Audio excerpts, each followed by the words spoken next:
this universe, there's a crack. Almost like a door being left ajar. Those who looked inside have been met with unimaginable things. Today, we're gonna look at one of those unimaginable things. Nathan's Halloween special.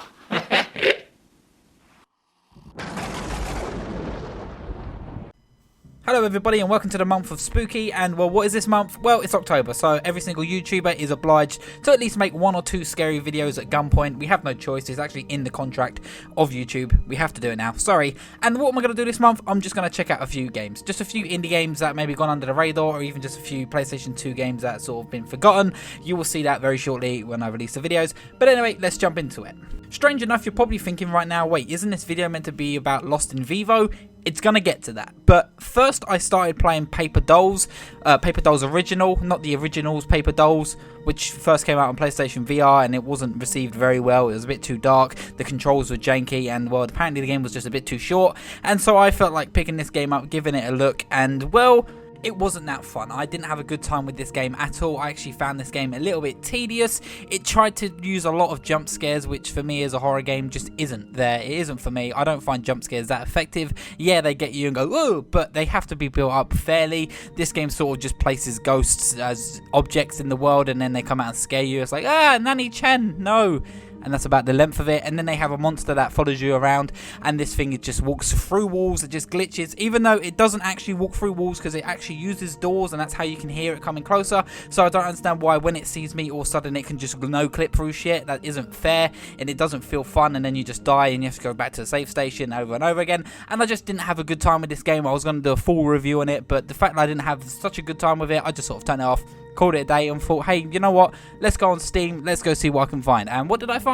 I found a very small indie game developed by one person, Akira, or Akumakira, and this game blew my mind, and to the stage that I've thoroughly enjoyed what I played through, to the stage that I'd even call it maybe one of the best psychological horror games, especially in the last decade. This game has done so much that not even big full budget games can do well, and most notably this game takes its inspiration from the lost game of Silent Hill, the game that we may never ever see another sequel ever again, or maybe at least one worth of note.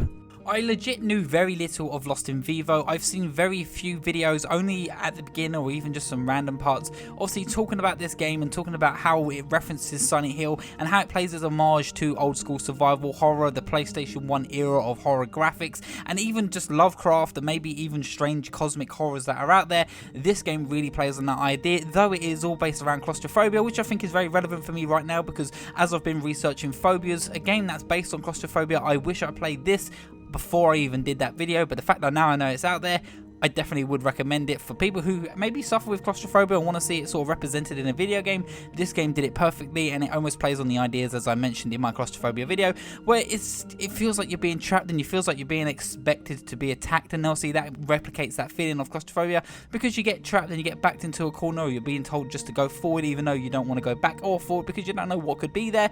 This game does a very good job of doing that, and it does a very good job of not even using jump scares, which is obviously a problem I had with, well, a lot of horror games this day and age. This game's tension is built in so many strange and different ways, to the fact that you kind of want unnerving music to keep playing to almost make you feel safe. So for example, there's a moment where you first enter in this weird other world or whatever's happening here, and the music is just playing. It's intense, it's industrial, it's creepy, and you don't know whether or not this should be the combat music or if this is just the music of the atmosphere at the moment, but then all of a sudden it just stops.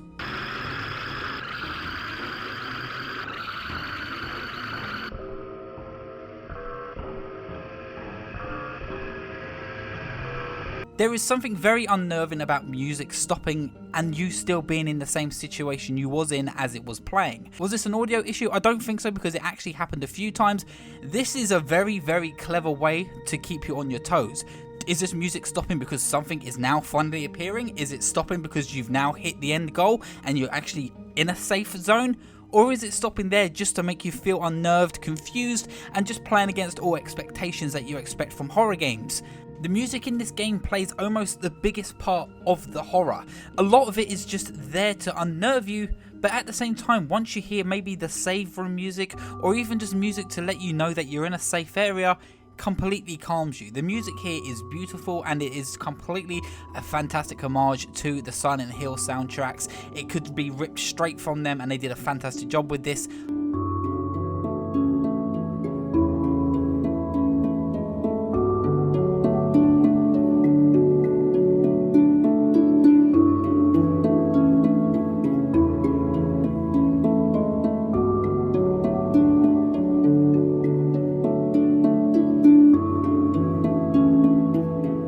I love the soundtrack here. I've actually listened to it a few times, and I really do appreciate it. A lot of the tracks here are fantastic, and they do such a good job of just building the tension, and they also do a good job of replicating sounds of monsters and things that you don't quite understand, but because it's part of the music or even part of the atmosphere, you don't understand whether or not if it's meant to be attacking you, if it's meant to be aggressive, or if it's just there as the atmosphere. It just unnerves you to the stage that it just becomes a part of the world, and it becomes the part of the horror, which really makes this game stick out, especially instead of using jump scares, using music, and I love that. Something I can't just not talk about here is the monster designs, and each one here is very unusual. Like in Silent Hill, the monster designs replicate maybe some sort of phobia or fear, or even some sort of hidden dark secret related to the characters. Here, I couldn't fucking tell you what I'm looking at. Like, I do enjoy that though. I enjoy that these are so odd looking, that the sounds they make are so ear grinding and so uncomfortable, but at the same time, it's odd. I can't put my finger on how they make me feel, whether or not they make me feel uncomfortable, whether or not I can just constantly look at them and say, what the fuck? But each sound that these monsters make is incredibly uncomfortable. There's these floating ones which just sound like they're grinding, and they sound like they're getting closer and closer to you, and that makes me feel paranoid, and that makes me feel like I'm being chased. It makes me feel like they're getting closer, especially as you have to lockpick a door while they're making this sound. It's very off-putting, but luckily with your weapons they don't take too long to kill, and the monsters' sounds here are key, and they're very disturbing and they're very odd. I don't know whether or not the sound mixing here was intentionally done very bad. It's very loud. It peaks to the stage that it just hurts my ears sometimes, and I think that is cool and it's a good effect, but yeah, I don't know whether or not it's intentional or not.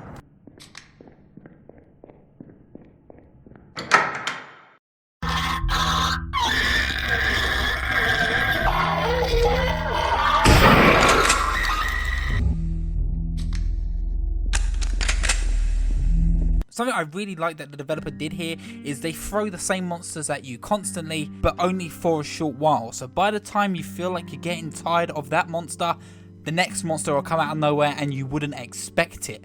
It will be like, whoa, what is that thing? Okay, you can see the most grotesque, disgusting things that come out into this game, and it really throws you off guard, but at the same time, it's something that keeps you pushing forward because you want to see what they throw at you. You want to see what comes next, because if this thing is as messed up as this is, what could come later? And I don't want to show too much because I want people to experience it for themselves, but yeah, there is a lot of strange imagery in this that I really find super cool. And also, there's a train! I would put this game up there with the likes of Resident Evil 7. I would say that this is probably one of the best survival horror games that we've had in recent years, because it does such simple things and it follows the rules that people are so familiar with. You have a safe room, you're given limited amounts of ammo, you know to not waste that ammo, you know if you can avoid combat then do it, if you can run then do it.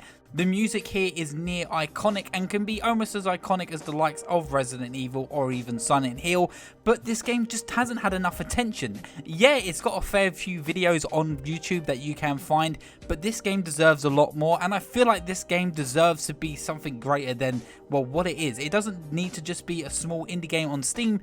Maybe it could be something bigger. Maybe it could be a new AAA game. Maybe it could just be released on consoles so more people can play it. It's something I would love to see, and I would love to see a lot more people be able to get their hands on this, because it's an experience worth experiencing. It's not just playing a horror game, getting a few scares and being done with it. You almost feel like you're learning something about yourself as you're going through this. You're learning about what scares you. You're learning about what makes you feel uncomfortable, and you're also learning about how you love doggies. Your character in this game, his corgi, has been flushed down a drain. Yep, sad news, sorry buddy.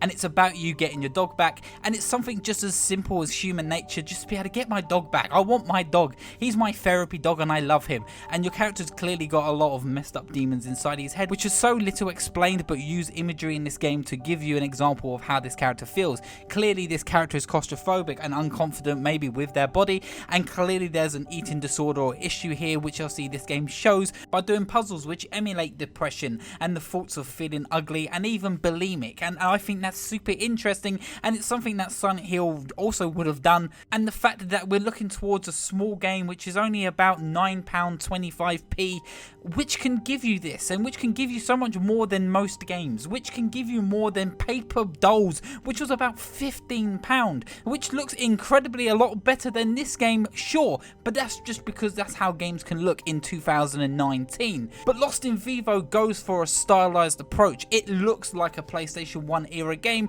with a first person touch on it. Yeah, the lighting here is fantastic and it really feels the grit, it makes it feel dirty. You sort of forget that this game looks like this because it's just how the world is and how stylized it comes across, and it's something that is just so beautiful to look at. But this game does more than just doing monster horror or creepy music. This game messes with the player on so many different levels. This game has a boss fight which seems like you've just wasted all your ammo, which is a complete no-go on survival horror, just to be defeated, just to have to start all over again, and then just for the game to turn around and be like, lol, JK, you was meant to die, you was meant to waste all your ammo, here's all your bullets back, that didn't really happen.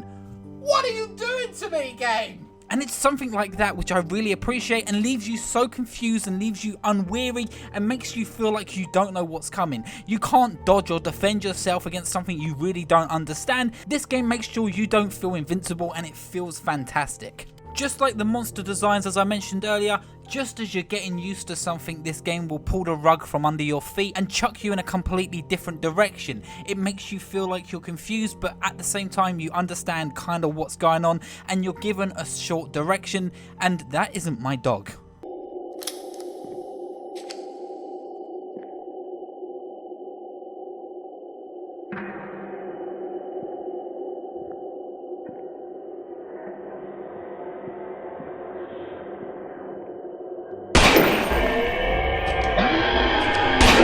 As soon as this game gives you a weapon, you're meant to feel empowered, but instead it makes you feel worried, tense, and almost expecting danger. And the problem is, it doesn't give you that danger for a while, and you're expecting something to happen in these short corridors, something to happen in these small spaces. You're expecting a jump scare, a scary face to hit you, but nothing happens. And that's the issue here, because it causes your mind to go insane. It makes you feel so paranoid that you want something to happen.